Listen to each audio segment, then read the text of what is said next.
उमेदवार सन्माननीय ओमराजे निंबाळकर, व्यासपीठावर उपस्थित असलेले राष्ट्रवादीचे नेते विश्वास भाऊ, माजी खासदार आणि बरेच दिवसांनी बापूंनी मनोगत मोकळेपणाने व्यक्त केलं असे आपले शिवाजी बापू कांबळे, त्याचबरोबर उपस्थित सर्वच सन्माननीय व्यासपीठ. जास्त वेळ पडला नाही, मी फिरून फिरून मला जरा टेम्परेचर आलंय आणि मी आलो नसतो तर त्याच्याबद्दल सुद्धा काहीतरी गैरसमज कोणाकडनं तर पासून तिला गेला असता. म्हणून मी सगळ्यांना सांगितलं, वकील साहेबाला, जाधव वकील साहेबाला, किंवा मी उशिरा येतो काशीद सरांना. आणि खोटं वाटलं तरी हे बघा, मी सलाईन घेऊन आलेलो आहे. मगाशी भाऊनं सांगितलं की प्रेमात पडलो. आता माझे लग्न लहानपणीच ठरलेलं असल्यामुळं माझा प्रेम प्रकरणाचा म्हणण्यापेक्षा प्रेमभंगाचा रौप्य महोत्सव झाला. सगळे एकतर्फीन परत लक्षात यायचं. तुम्ही आहेतच तसे दादा, सगळ्यांना तुम्ही जीव लावला. 5 वर्ष फोन घेणे, कामाचे पत्र देणे, त्याचा पाठपुरावा करणे, खासदाराचं काम आम्ही पहिल्यांदाच या पद्धतीने सगळ्या बार्शीकरांनी उगाच नाही कोण कुणाला निवडणुकीसाठी देणगे देत.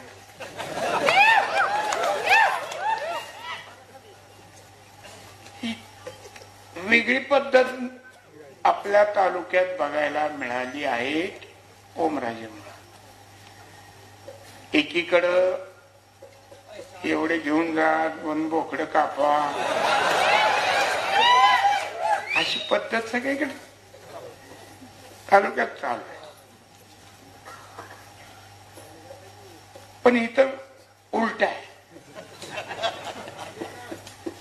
आणि माझं म्हणणं आहे की आपल्याला जरी बोलवलं एखाद्या वेळेस तरी जायला काही झालं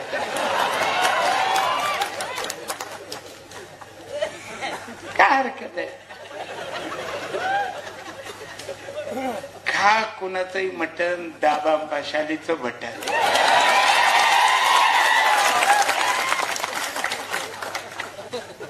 काय फरक पडतो.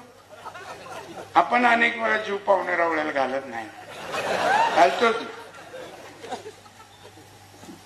ओमराजेच्या बाबतीत हा एक क्रांतिकारक बदल आमच्या तालुक्यात झाला आणि त्याच्याबद्दल मी तुमचे आभार मानतो की इथनं कुठल्याही निवडणुकीला जे कुणी उमेदवार वेगवेगळे उभे राहतील त्यांच्या सोयीचा झालेला.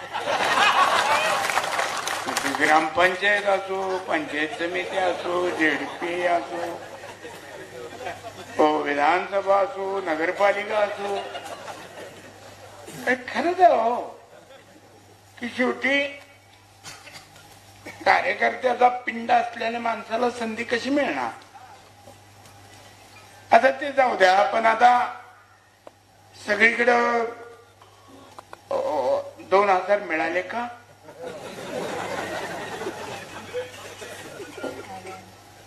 मलाही आलता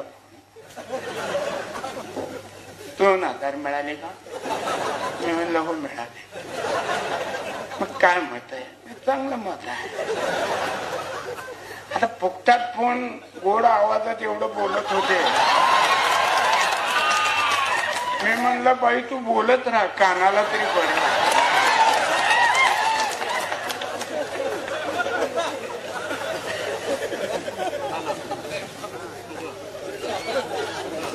ते 2000, 6000 कशाचे कुणाचे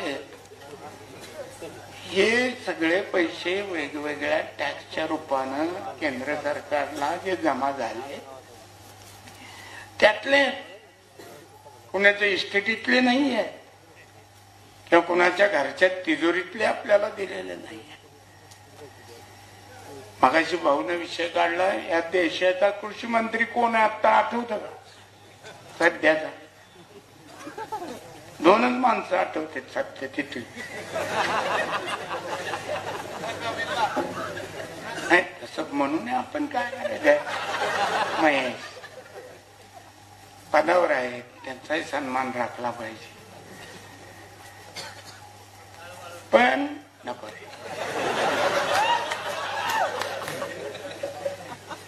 हा आपलाच आहे पैसा आपला हक्क आपला.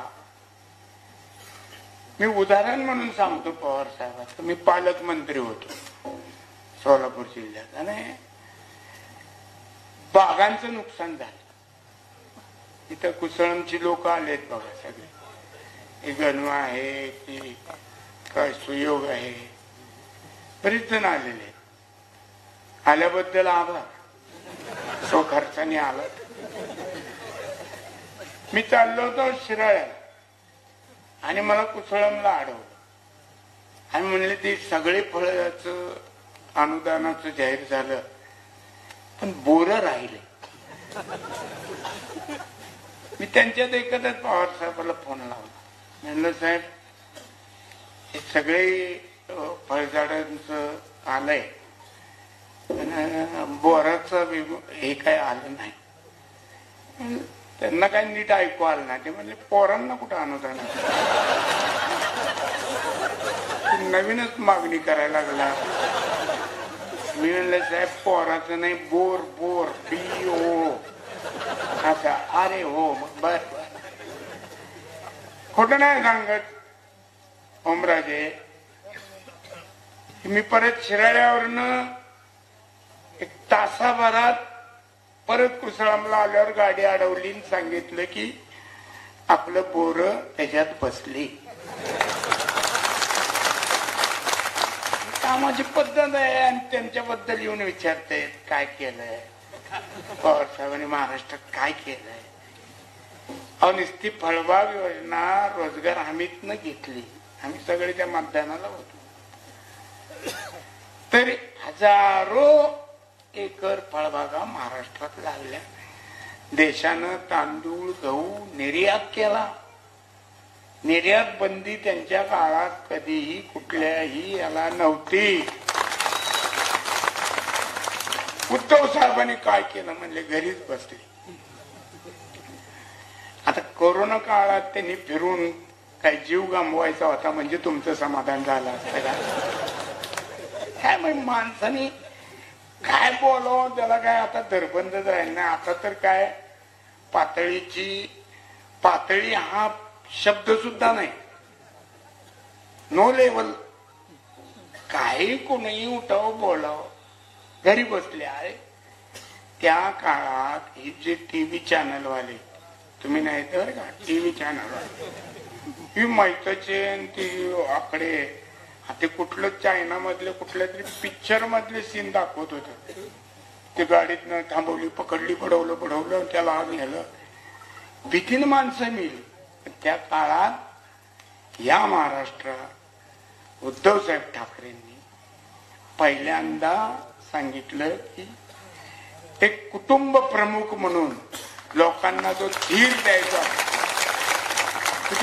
काम काय असतं कुटुंब प्रमुखाचं. सगळ्या बाकीचं तर व्यवस्था युद्ध पातळीवर केल्या पण जे त्यांचं टीव्हीवरनं सगळ्यांना भाषण ऐकायला मिळायचं त्यामुळं बेदरलेल्या घाबरलेल्या माणसाला धीर वाटत होता आणि त्यामुळं धीरानं माणसांनी या सगळ्याला तोंड दिलं.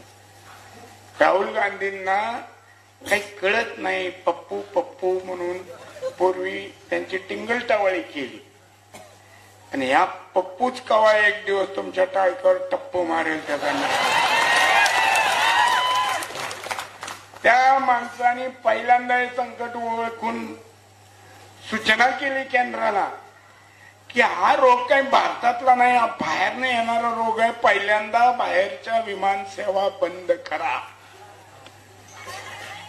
त्या केल्या नाहीत वेळेवर. त्याच्यामुळं अनेक ह्या आजाराची बाधा झालेली लोक भारतात आली आणि तो रोग पसरला. किती हाल झाले लोकांचे, ते सगळे विसरले. आणि दरवेळेस आता नव्या घोषणा आहेत, गॅरंट्या आहेत, वॉरंट्या आहेत. आता एका बल्बच्या दुकानात मी माझा मित्र असल्यामुळे बसलो होतो. बल्ब एक माणूस आला घेतला. ती म्हणला ह्याची काय गॅरंटी? ते म्हणला थोड्या वेळाने माझीच गॅरंटी नाही, बल्बची कुठं देऊ म्हणला. खरं कोट सांगा ना मला, कशी कोणाची गॅरंटी काय? आणि पूर्वी दिलेल्या गॅरंट्या वॉरंट्याचं काय पदरात पडलं, काय झालं? असा सगळा प्रकार आहे. तुम्ही आता सगळेजण कुणी अडाणी राहिलेलं नाही.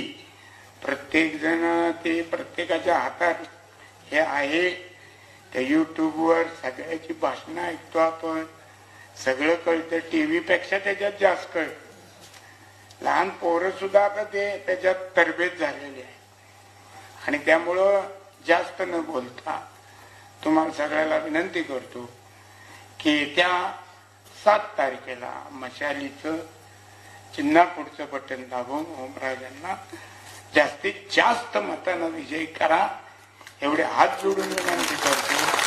आणि 2 शब्द संपवतो. जय हिंद, जय महाराष्ट्र.